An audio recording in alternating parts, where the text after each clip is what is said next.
हर हर महादेव।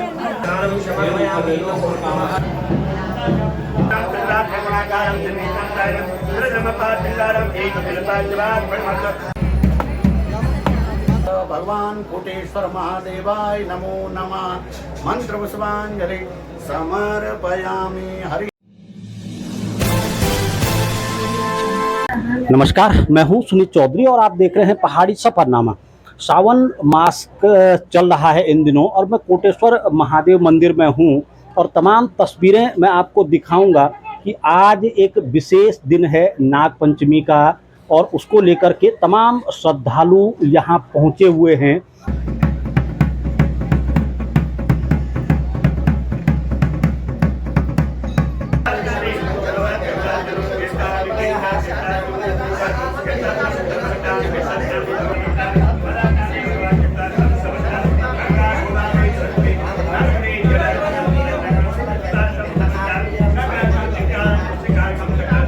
सौराष्ट्रे सोमनाथं च श्रीशैले मल्लिकार्जुनं उज्जयिन्यां महाकालं ओंकारमल्लेश्वरं वरल्यां वेदनाथं च डाकन्यां भीमशंकरं श्वेतवन्देहितुरामेश्वरं नागेश्वरं दारुकावने वाराणस्यां तु विश्वेशं त्र्यम्बकं गौतमी तटे हिमालये तु केदारं कुस्मेशं च शिवालये एतानि ज्योतिर्लिङ्गानि सायं प्रातः पठेन सप्तजनं कृतं पापं विश्वेन विनश्यति।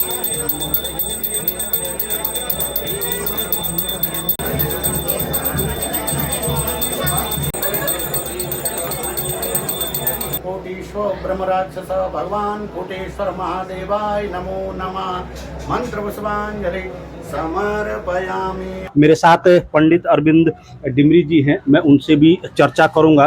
पंडित जी, काल सर्प योग इन दिनों बहुत ज़्यादा सुनने को आ रहा है, एक प्रचलित शब्द हो गया है। नाग पंचमी का दिन आज है, क्या कुछ है आज पूरा महात्म्य? मैं देख पा रहा हूँ कि पूरा मंदिर परिसर काल सर्प योग की पूजा में लगा हुआ है। जी, नाग पंचमी का महत्व यह है कि काल सर्प योग जब किसी के कुंडली, किसी जातक के कुंडली में काल सर्प नामक अनिष्ट का जो है वो आ जाता है, काल सर्प योग, तो उसके लिए नाग पूजन किया जाता है।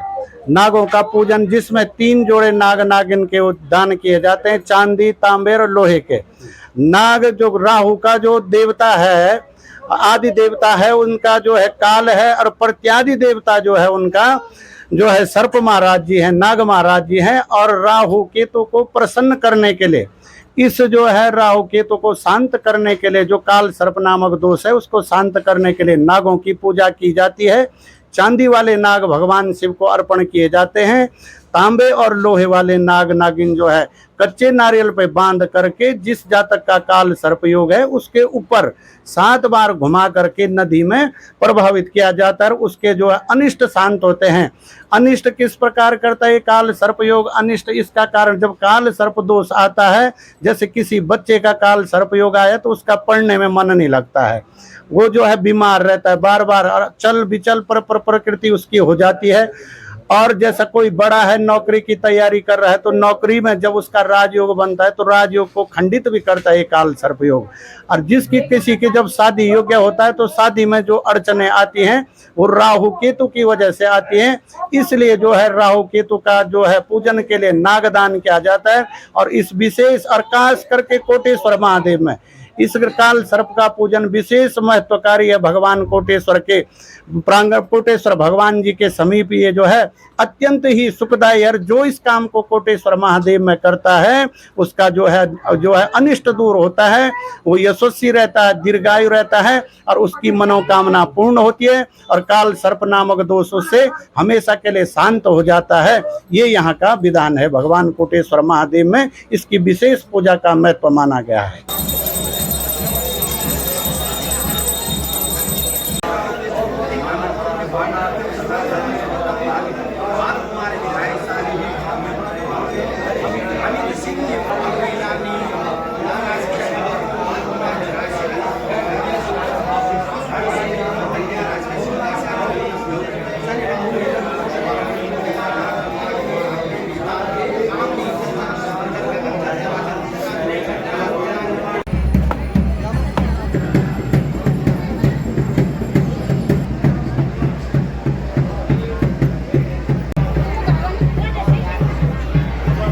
डिमरी साहब, मेरी अभी तमाम विद्वानों से बातचीत हो रही थी, महंत जी से बातचीत हो रही थी। उनका कहना था कि जो काल सर्प योग है ये अभी अभी प्रचलन में आया है, पूर्व में देवभूमि में नहीं हुआ करता था काल सर्प योग। क्या सही जी, है? पहले यही होता था। पहले जो हमारे बुजुर्ग थे, हमारे दादाजी पिताजी जो पुराने लोग थे, तो बताते थे काल सर्प का जो पूजन होता था, होता जरूर था, लेकिन जो पूजन होता अपने घर में होता था। जैसे घर की देली है, उसमें इसका पूजन किया जाता था, उसमें खड़े होना था उस जातक को, और उसके ऊपर से जो है कच्चा नारियल 7 बार घुमा करके डेली में तोड़ा जाता था। फिर उसको एक चक्कर कमरे के अंदर भेजते थे, फिर बाहर बुलाते थे, फिर तीसरा चक्कर जो है अंदर जो है कमरे के भेजा जाता था, और उस नारियल को बहते पानी में प्रभावित किया जाता था। लेकिन अब इसका प्रचलन जो है कुछ समय से, कुछ ही सालों से जो है इस काल सर्पयोग का प्रचलन यहाँ आया है। तो लोग सभी जो है जिसका भी लगभग काल सर्पयोग आ जाते हैं। काल सर्पयोग आना पितृदोष का भी एक बड़ा कारण होता है। जो काल सर्प जिस जातक का आता है उसके वंश में कोई ना कोई पितृ उनका दोष कारक होता है, तो वो पितृ भी शांत होते हैं। इस पूजन से वो पितृ भी शांत होते हैं, उनके किसी पितृ का दोष होगा वो शांत होते हैं, और जो है भगवान शिव उन पे प्रसन्न होते हैं। राहु केतु का दोष उन पे कभी नहीं रहता है।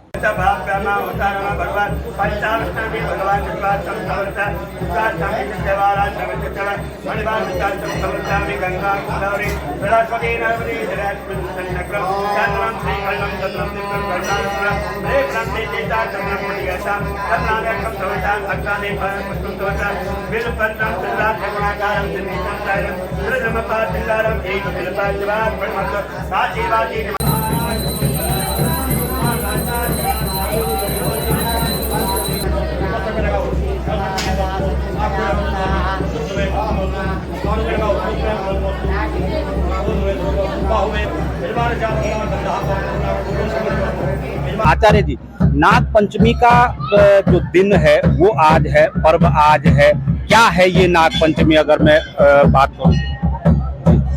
धन्यवाद चौधरी जी। और मैं सबसे पहले आप पहाड़ी सफरनामा का धन्यवाद ज्ञापित करना चाहता हूं कि आप इस अवसर पे आए भगवान कोटेश्वर महादेव के श्री चरणों में, क्योंकि आज नाग पंचमी है जो वर्ष पर्यंत श्रावण के मास में शुक्ल पक्ष की नाग पंचमी के रूप में मनाई जाती है। और ऐसे शास्त्रों की मान्यता है, जैसे हमारे जन्म कुंडली में 12 प्रकार के काल सर्प योग होते हैं। काल सर्प योगों की शांति के लिए भवानी शंकर के जो कंठाभूषण हैं सर्प महाराज, इनकी शांति के लिए जन्म कुंडली में 12 प्रकार के जो काल सर्प योग हैं उनमें सबसे पहले अनंत नाम का काल सर्प योग होता है। किस प्रकार से लग्न भाव में जो स्थित होता है। द्वितीय भाव में वासुकी नाम के काल सर्प योग होते हैं। इस प्रकार से 12 भाव में अनेकानेक प्रकार के काल सर्प योग हैं। और काल सर्प योगों के होने से जीवन, मनुष्य का जो जीवन होता है वो भ्रमित हो जाता है, मानव भ्रमित हो जाता है, चंचलता उत्पन्न हो जाती है और तनाव उत्पन्न हो जाता है। आदमी जो है मानव किसी भी कार्य को करने में संतुष्ट नहीं होता है, धन का अपव्यय हो जाता है, मानसिक अशांति हो जाती है शास्त्रों की मान्यता के अनुसार। और इस प्रकार से कई प्रकार की दिक्कतें होती हैं, कई प्रकार के कष्ट आते हैं। तो उन कष्टों की मुक्ति के लिए भगवान भोले शंकर के श्री चरणों में आकर के और इस नाग पंचमी के दिवस पर नागों का पूजन कर करके और उसमें शांति की प्राप्ति हो जाती है और मानव यथावत अपना सुखमय जीवन यापन करने लगता है। अच्छा, अक्सर हमने सुना है, क्योंकि आपने तमाम तरीके के योग बताए हैं, काल सर्प योग एक सबसे अधिक प्रचलित है। ये काल सर्प योग है क्या?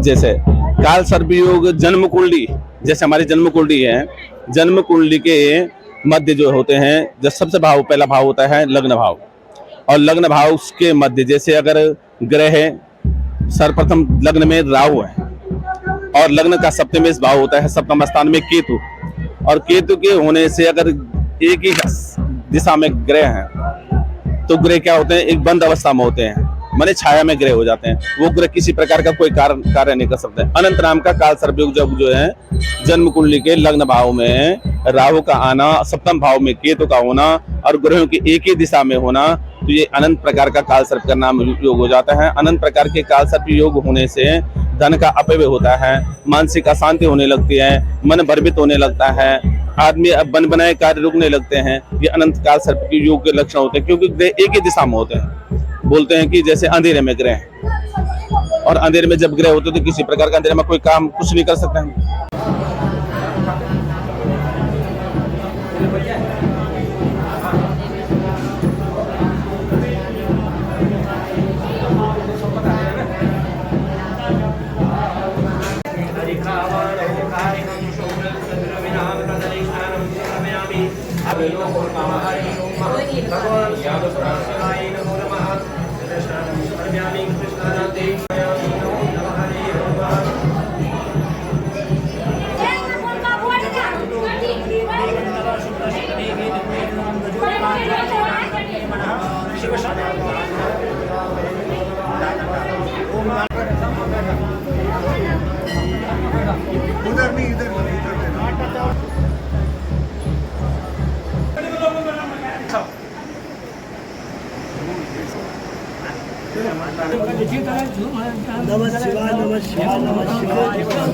पंडित देवली जी मेरे साथ यहाँ पे मौजूद हैं। पंडित जी, सावन का मास ये चल रहा है, पवित्र मास माना जाता है हिंदू धर्म में।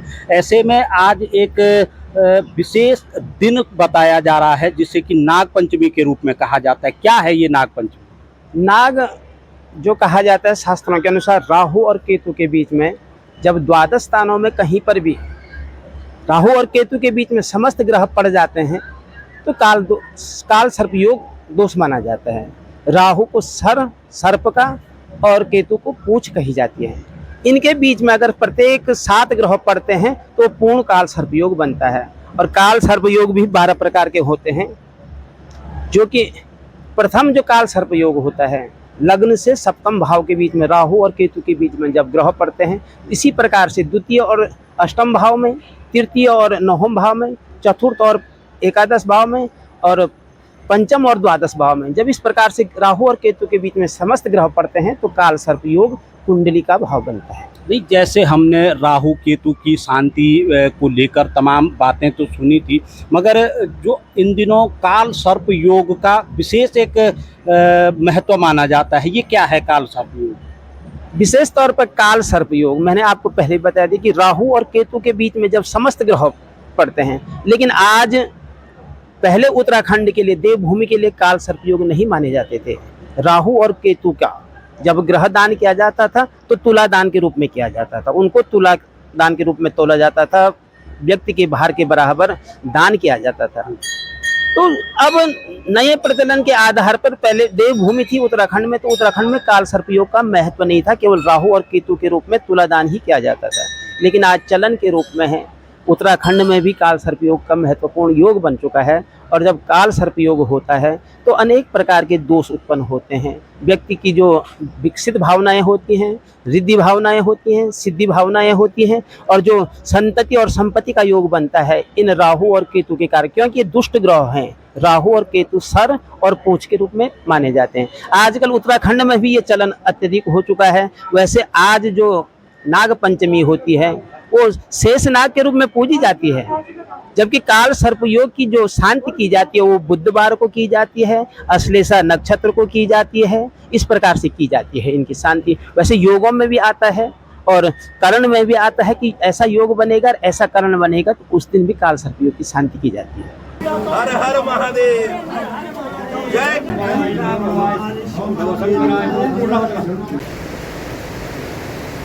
जय कुलेश्वर महादेव प्रभु। सबको राजी खुशी रखना, सबकी मनोकामना पूर्ण करना। कोटेश्वर महादेव मंदिर के श्री महंत शिवानंद गिरी जी महाराज मेरे साथ इस समय मौजूद हैं यहाँ पे। महाराज जी, श्रावण मास का जो पवित्र महीना है वो इन दिनों चल रहा है। 12 अगस्त को अंतिम सोमवार इस वर्ष का श्रावण मास का है।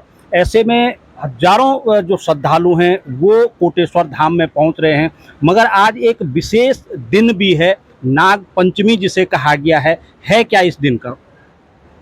हकीकत में आज जो है शेष नाग का पूजन का दिवस है।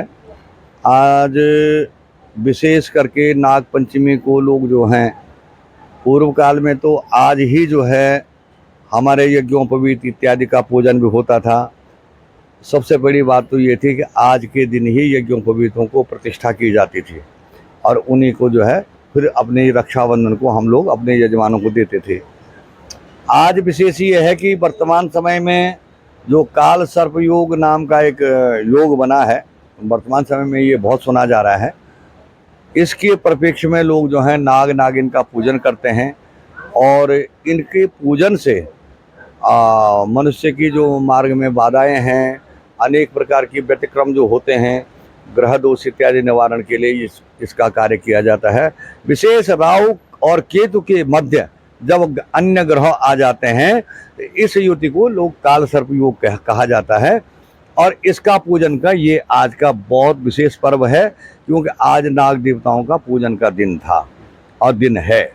और ये सावन के मास में आज नाग पंचमी के इस अवसर पे यहाँ पे देखे होंगे आपने सैकड़ों पंडित लोग जो हैं अपने यजमानों के साथ में पूजन करने के लिए आ रहे हैं और काल सर्प योग पूजन से कई प्रकार की विघ्न बाधाएं दूर होती हैं। महाराज जी, क्योंकि तमाम, अगर मैं रुद्रप्रयाग कहूँ या पूरे उत्तराखंड कहूँ, देश कहूँ, जो शिवालय हैं तमाम जगहों पे हैं, मगर कोटेश्वर महादेव में जो काल सर्प योग पूजन को लेकर के है, क्या कुछ महात्म्य जुड़ा है? मैं देख पा रहा हूँ कि कई प्रांतों से, कई जनपदों से यहाँ पे जो श्रद्धालु भक्त हैं वो पहुँचे हुए हैं। हकीकत में कोटेश्वर महादेव एक विशेष तीर्थ है। स्कंद पुराण केदार खंड में इसका वर्णन है और अन्य पुराणों में भी इसका वर्णन है।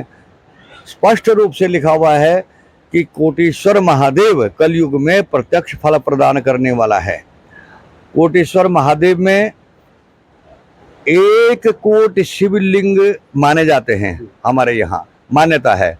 और श्रावण मास में प्रत्येक व्यक्ति को 1 करोड़ अभिषेक करने का बताया गया है। श्रावण मास में, श्रावण मास महात्म्य में लिखा है कि 1 कोट शिवलिंगों का पूजन करना चाहिए। कोटेश्वर महादेव में पहुंचने पे और यहाँ एक जगह पे भी शिव पूजन करने से, हाथ जोड़ने से, मत्था टेकने से 1 कोट शिवलिंगों का पूजन का पुण्य फल प्राप्त होता है। ये एक विशेष तीर्थ इसलिए है कि यहाँ पे गंगा माई जो है, अलकनंदा भगवती विष्णुपति जो है, उत्तर वाहिनी है। और जहाँ पे भगवती उत्तर वाहिनी जहाँ जहाँ भी है वहाँ जो है बहुत बड़ा तीर्थ का स्थान मिलता है। इसलिए जहाँ पे कोटेश्वर महादेव जो प्राकृतिक गुफा है, यहाँ पे इनका जो है और भी ज़्यादा जो है क्या हो गया, पुण्य हो गया है। और यहाँ पे जो है बहुत शक्तिशाली भगवान जी हैं ये, क्योंकि ये गंगा उत्तर वाहिनी होने से जो है यहाँ पे सबकी मनोकामना पूर्ण होती है, ये कहा गया है। देख लीजिए आप, यहाँ से लेकर प्रयागराज गंगा सागर तक जहाँ जहाँ पे भी गंगा उत्तर वाहिनी है, लगभग 5-6 जगहों पे ऐसा उत्तर वाहिनी का वर्णन आता है, वहाँ वहाँ बहुत बड़ा तीर्थ माना जाता है। हे दंडात धर्म राजम कालाज भासम त्रिविशाल नेत्रम विशाल वक्षस्थलम रुद्र रूपम ग्रहण पूजा भवनास्तमेवा। हे नागेंद्र धरा धरेशम सर्वो भैरमापाद पद्मम नाना फणा मंडल राजमानम ग्रहण पूजा भवनास्तमेवा। ओम तत्पुरुषाय विद्महि, ओम भगवान तत्पुरुषाय विद्महि महादेवाय धीमहि तन्नो रुद्र प्रचोदयात्। ऐसा जो है इस राव का मंत्र है। इस राव को प्रसन्न करने के लिए और काल सर्पयोग को शांत करने के लिए ये मंत्र का जाप भी स्वयं भी कर सकता है आदमी। नाग का ध्यान, सर्प का ध्यान, और इनके देवता काल हैं राव के, तो काल का ध्यान भी अवश्य करना चाहिए। इससे जो है काल सर्प जनिक नामक दोष जो है शांत हो जाता है।